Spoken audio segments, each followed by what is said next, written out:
குலதெய்வம் ரொம்ப ரொம்ப முக்கியமான ஒரு விஷயம். மாதா பிதா குரு தெய்வம்னு எப்படி சொல்லுவோமோ அந்த மாதிரி தான் நம்மளோட குலதெய்வமும். ஏன்னா குலதெய்வம் அப்படிங்கிறது அந்த குலத்துக்கு அவங்க தெய்வம். அவங்க வந்து ஆசீர்வாதம் பண்ணி தான் நிறைய விஷயங்கள் வந்து தொடக்கப்படுறது இல்லையா? எந்த விதமான ஒரு நல்ல காரியமாக இருந்தாலுமே அப்படி தான் நம்ம பண்ணுறோம். ஸோ எங்களோட ஃபேமிலி குலதெய்வம் வந்து திருமலா ஸ்ரீ வெங்கடாச்சலபதி சுவாமி மற்றும் அலமேலு மங்கா பத்மாவதி தாயார் தான்.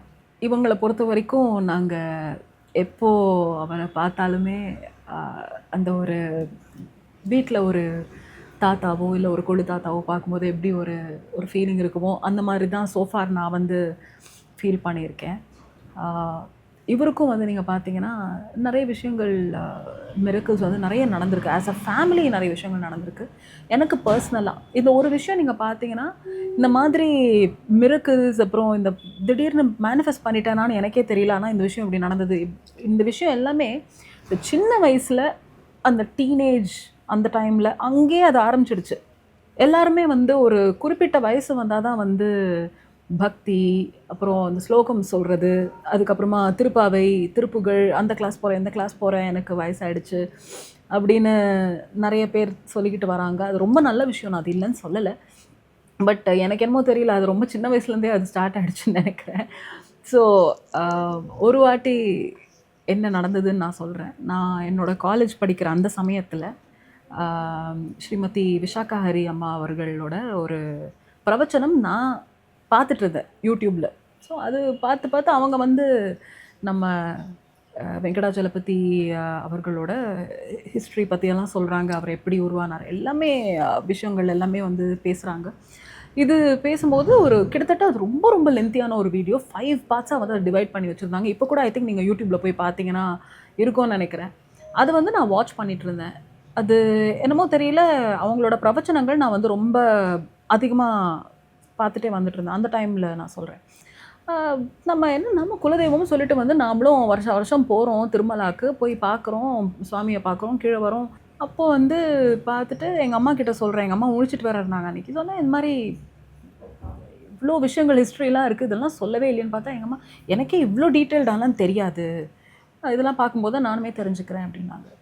இவ்வளோ நாளாக போயிட்டு இருந்ததெல்லாம் பெரிய விஷயம் இல்லை, ஆனால் இப்போ போகிறது தான் பெரிய விஷயம். எனக்கு வந்து சீக்கிரமாக போகணும் போல் இருக்குது.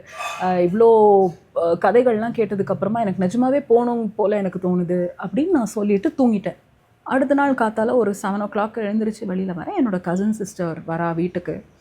வந்துட்டு நாங்கள்லாம் வந்து நாளைக்கு காத்தால் வந்து திருப்பதி போகலான்னு இருக்கோம், நீயும் வரியா அப்படின்னு கேட்குறா. எனக்கு இது கேட்ட உடனே ஒரு நிமிஷம் என்னென்னா, இப்போ தானே தூங்கி எழுந்து வந்தோம், நான் ஏதாவது இமேஜின் பண்ணிக்கிறேனா, இல்லை இது ட்ரீமா, இல்லை நிஜமாவே யாரோ இவ வந்து கேட்குறாளா, இல்லை நேற்று நைட்டு நான் கேட்டது வந்து ட்ரீமா, இப்படிலாம் எனக்கு அந்த ஒரு 1 minute இதெல்லாம் தோணுது. நான் சொன்னேன், நீ என்ன சொன்ன திருப்பி சொல்லு அப்படின்னு நான் சொன்னேன். இல்லை இந்த மாதிரி திருப்பதி போகிறோம், நாளைக்கு எங்கள் அப்பா அம்மாவுக்கு வந்து வெட்டிங் ஆனிவர்சரியில், ஸோ நம்ம போகலாம், நீயும் வரியா, நீ ஃப்ரீயா என்னன்னு கேட்குறான். நான் சொன்னோன்னே, ஐயோ என்ன இப்படிலாம் கேட்குற, ஃப்ரீயாலாம் கேட்கவே கூட, டெஃபினெட்லி நான் வரேன், என்ன வேலை இருந்தாலும் எல்லா வேலையும் கேன்சல், கட்டு, அவ்வளோதான், நாளைக்கு டெஃபினெட்லி நம்ம போகிறோம் அப்படின்ட்டு. ஸோ இது நடந்தும் ஒரு 12 வருஷம் இருக்கும் இதெல்லாம் நடந்து.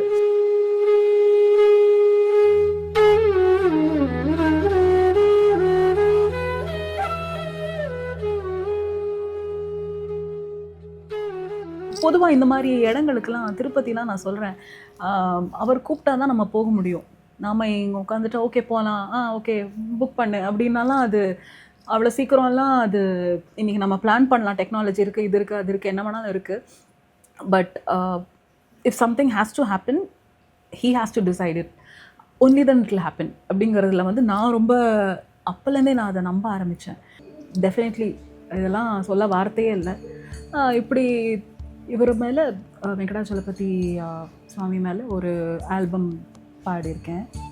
அன்னமையா அவர்களோட கிருத்திஸும் பாடியிருக்கேன். அண்ட் நிறையா ஆல்பம்ஸ் அவர் மேலே பாடியிருக்கேன் நான். இப்படி நிறைய விஷயங்கள் சொல்லலாம். அவரை பற்றி சொல்லணுன்னா இன்றைக்கி இந்த நாள் பத்தாது, இந்த நிகழ்ச்சியுமே பத்தாது. ஸோ அதனால் உங்களோட குலதெய்வம் யாராக இருந்தாலுமே, அது என்னென்ன எங்களுக்கே தெரில அப்படின்லாம் இருந்தாலும் எப்படியாவது பண்ணி அதை கண்டுபிடிக்கிறதுக்கெலாம் வந்து நிறைய முறைகள்லாம் இருக்குதுன்னா சொல்கிறாங்க. கண்டுபிடிச்சி கண்டிப்பாக நீங்கள் அதை பண்ணுங்கள். பிகாஸ் எதில் நம்புகிறோமோ இல்லையோ அந்த ஒரு ஆன்செஸ்ட்ரலாக வர்ற ஒரு தெய்வத்தை வந்து என்றைக்குமே அதை கடைப்பிடிச்சி வச்சுக்கிறது வந்து ரொம்ப ரொம்ப நல்ல விஷயம்னு நான் நம்புகிறேன்.